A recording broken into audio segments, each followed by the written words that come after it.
You could talk about the spaces between thoughts when you're meditating. Like I guess maybe conceptually I thought, well, I don't know what I'm saying. I guess everything's empty, and I guess I thought those spaces were nothing or something, but they seem like they're full of, like they're kind of pregnant, waiting for the next thought or Yes. image. Like almost anxious a little bit, or Yes. guarding against the next thought or something. Well, let's examine closely. And when you say thought, I'm thinking image or an image or words, yeah. yeah. And most of our thoughts take those forms, image or words. Sometimes the two will be combined. And some thoughts are more sort of kinesthetic. We'll have a thought arise in our mind that sort of has to do with a body movement or body sensation. But the most predominant thoughts are they're verbal or they're images. Yeah. And they're verbal, and we understand the meaning of the words, the self-talk that's taking place. Or we see the image and there is an experience of recognition of the image. But as you know, that there can be some verbal thoughts that they're there, but you're not really paying attention to them. So it's as if you're sort of understanding them. They're there, but you're not really focused on them. And then there's a period between thoughts. But as you say, even if it's not in the form of an image or not in the form of words, of that mental verbalization, you're aware that there is still mental activity there. There's still intentions arising. There's still a certain degree of discernment of what's taking place and maybe evaluation of it. Are you aware of that? Yeah, I'm aware of a waiting. Like, yeah, I guess an expectation of something to come. Okay, of a waiting. Okay. So what you're talking about is when you're meditating and the thoughts are really slowing down, so that there's a big noticeable gap between the thoughts. Right. And sometimes it's like the pregnant pause waiting for the next thought to come up. And you know it's going to come. You know it's going to come, right. You can almost feel it coming. Yeah, right. Well, you can. Yeah, you can feel it. That's. You have an awareness of it, but it's not. You're not fully conscious of it yet. It hasn't quite emerged into consciousness. Do you sometimes have the experience of a kind of thinking that's taking place that's sort of beneath the surface? And yeah, that's what I was talking about. Where intentions, you'll have a period where there's no verbal or thought or imagery, but you're aware of the present moment, and you're actually doing a sort of there's decisions being made about or questions being asked, or but not verbally, right? It's kind of beneath the surface. Yeah, it's still kind of noisy, even though it's quiet. Right. It's weird. I don't know. Yeah. So this is because what we're consciously aware of is just a small part of a mental activity that's taking place, and this is what you're discovering. You're realizing that although what I'm mainly aware of most of the time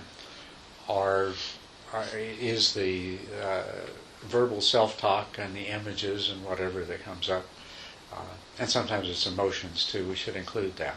This is what we're mostly aware of in terms of our mental contents that we call thoughts. But even in the midst of all that, there is a subtle awareness of other things that, to use the analogy of seeing, we can't quite see clearly, but we know that they're there as well. And when those things when the obvious ones begins to die away, we begin to be aware of how much other stuff that there is going on. And so that's a really important thing to notice. So I have to work through all that stuff also. You don't have to work through it. What's really important is to just see and have that realization of this is the way it is. What I'm consciously aware of is just a small part of the mind's activities, you know.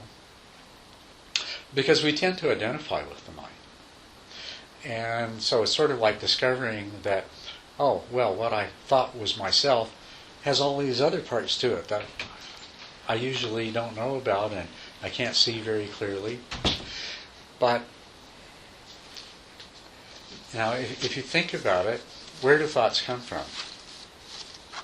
Previous thought, or some They're triggered by previous thoughts, but sometimes they just seem to come out of nowhere, most of the time. As a matter of fact, even when they're triggered by previous thoughts, they just seem to arise in response to that thought. So they're coming out of this part of your mind that is becoming obvious to you in the gaps between the obvious thoughts. That whole subconscious or unconscious part of your mind. Mm-hmm.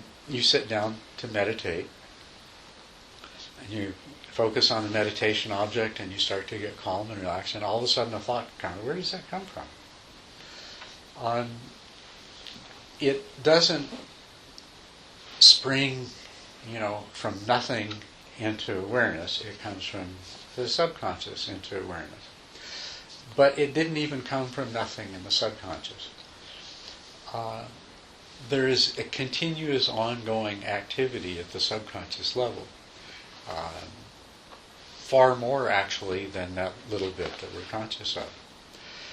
And all these different, and if you notice the different kinds of thoughts that come up, it's sitting and meditating, and sometimes it's these trivial things about what happened this morning and what you have to do later on today.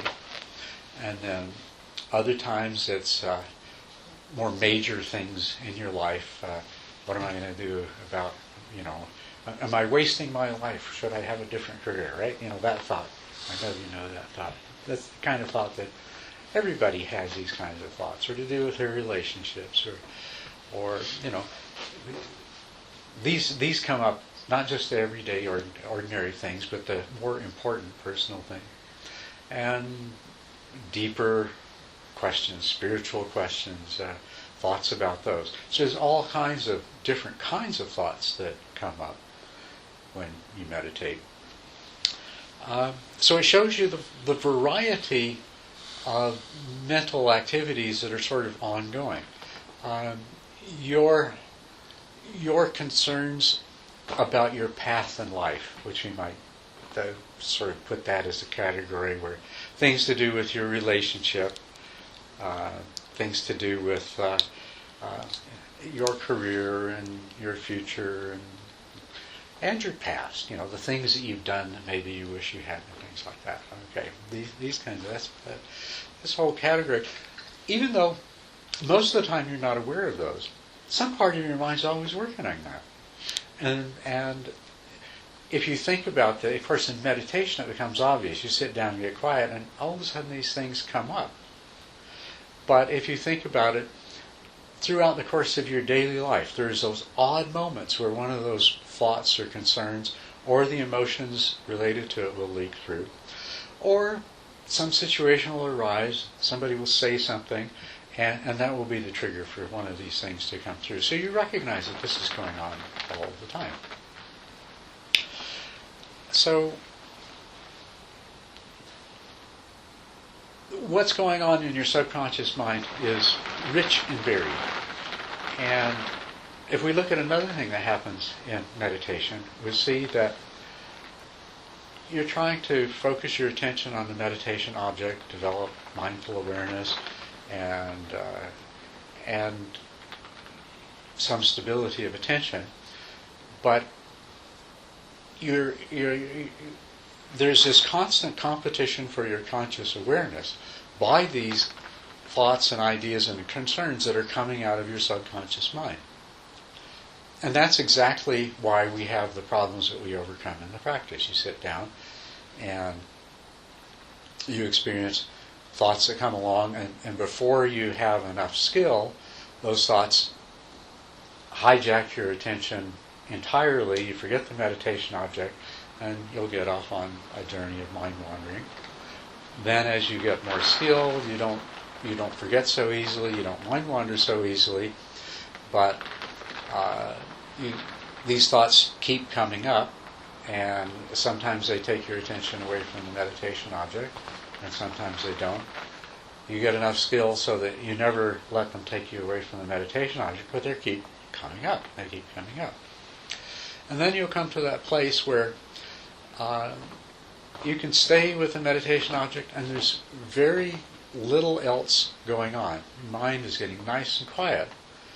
But you'll notice that you still need to remain vigilant, because if you relax too much, the same thing will happen. Out of nowhere, some thought or concern or emotion will come up, and it'll grab your attention and take off with it. Right? So this is telling you what I've already said. Your mind is not one thing. It consists of many different parts. The conscious awareness is just that small bit of light that illuminates one part of what's taking place in your mind. And all of these other processes, with their own agendas, with their own purposes, with their own functions, with their own aspects, each one is taking care of some different aspect of what it means to be you, of your personality in the world, of your needs, your desires, your aversions, all of these different things. So you've got all these different things going on simultaneously, which are serving some particular purpose and have some particular goal. And they interact, but each is doing its own thing. And conscious awareness is precious.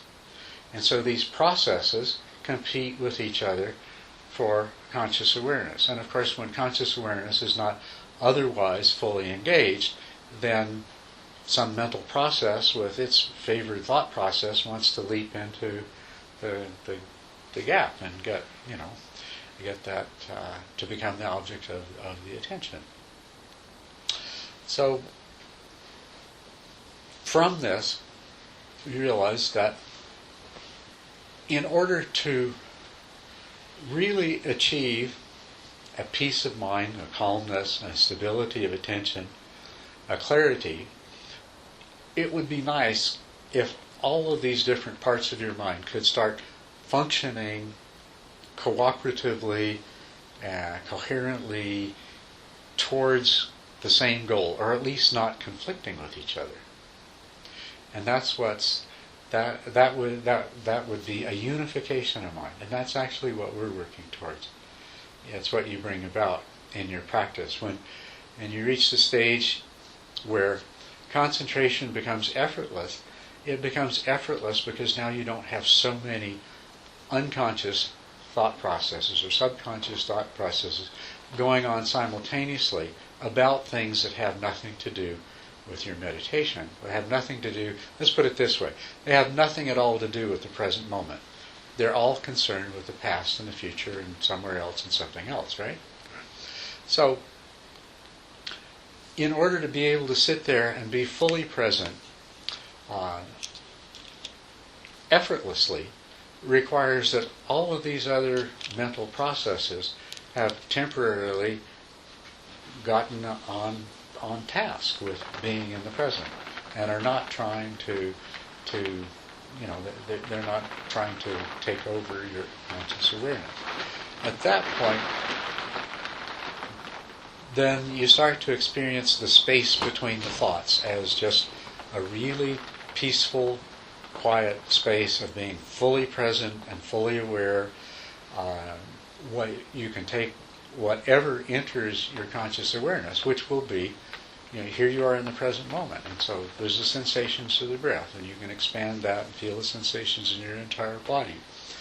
You can introspectively examine your mind and see the quality of your mental state, the degree to which it's joyful or that it's not joyful, or that there's still some agitation beneath the surface, or there's not some agitation beneath the surface, and so forth. So you're being fully in the present, and it's effortless. And because it's effortless, now your mind, you can do whatever you want with your mind. You can use it much more powerfully. The same thing is true in terms of what we call mindful awareness and the power of mindful awareness. When the power of your mindful awareness is restricted to a few mental processes or a few mental functions that are basically adopting the same object of observation, the same, they're doing the same thing at the same time. You are sensitive to. You're sensitive already in your experience to the fact that when the more different things that are happening in your mind, the less clear is your awareness. And the fewer, then it's your clarity gets much greater and the intensity of your perception becomes much, much sharper.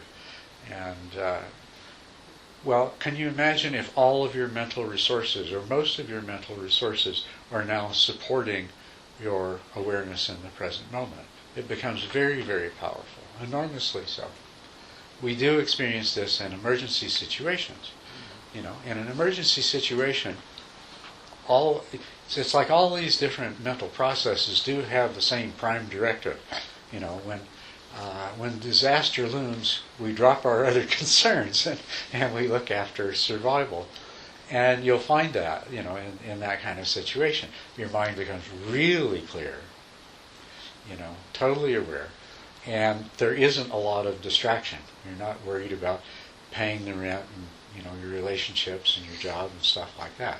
You're present, here and now, with what's happening. And the farthest in the future you're going to look is to, to use the example, deliberately cultivate this, of course, in the martial arts. So, if you're one of these Japanese swordsmen in a combat where the least move means, that's it, it's all over, then you're totally present, right? You don't think about anything other than what's happening right now, and future only extends to a few seconds from where you are. So you can understand what's going on. Well, that's the thing. When you meditate, all of these things come clear. You learn about these things. You learn, my mind is all these different parts. The part of my mind I'm conscious of is just a little bit. And you start to realize things, the yakety-yak part of my mind, that's just one. That's just one thing. It's like you have a talker in your head, but it's definitely not the only thing that's going on. And all this other stuff. And the talker can take up the topics of any of these other parts, and you can talk to yourself about all kinds of different topics, but the talker is just one thing, and there's all kinds of things going on. And this is very, if you, as you understand this more clearly, and this is what I want you to do in your meditation, is to be open to discovering what is the significance of this. When I realize that the thoughts that I'm usually aware of are just a small part of what's happening in my mind. What are all of these other things about? You become aware that they're there. And the implications of these, there's several implications. You realize that, if this is going on when I'm sitting here being quiet meditating, then all this other stuff is going on all the time as well. And it's having an impact. So, when I'm at work tomorrow and somebody comes up and says something to me, the way I react, both what I do and say and the way I react emotionally, is going to be influenced by all this other stuff that's going on that I don't even know about. So that's one thing that it tells you.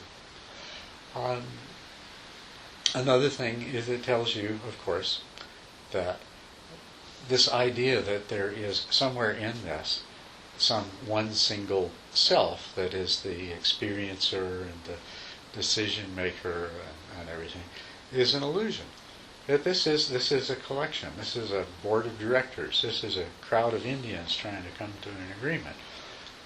There is no one part of your mind that's in charge all the time and wears the hat that says I, and says I'm president of the company and everybody has to do what I say. It just isn't like that. And you're made up of all of these different things going on at once. So this helps you to realize this. It becomes not just an abstract idea, but you begin to see the reality that there is no single permanent, separate owner of experience and doer of deeds. This is what you're seeing in your meditation, or you're seeing something that is revealing that. And so understand what it has to say to you and pursue it further. In terms of your practice, of course, you are now aware much more directly of why, up to this point, it's seemed so difficult to just remain focused on one object. It's because there are all of these other mental processes wanting to take advantage of. Here this precious commodity, this conscious awareness, is being wasted on something as boring as a sensation of the breath going in and out. So all these different processes say, this is my chance. So now you see what's going on, and you realize that the calming of your mind has to go deeper and deeper and deeper. You've calmed the surface, but now by calming the surface, you become aware of all of the turmoil that's beneath the surface. And so the calming needs to continue to deepen. I can see how it propels me through each day.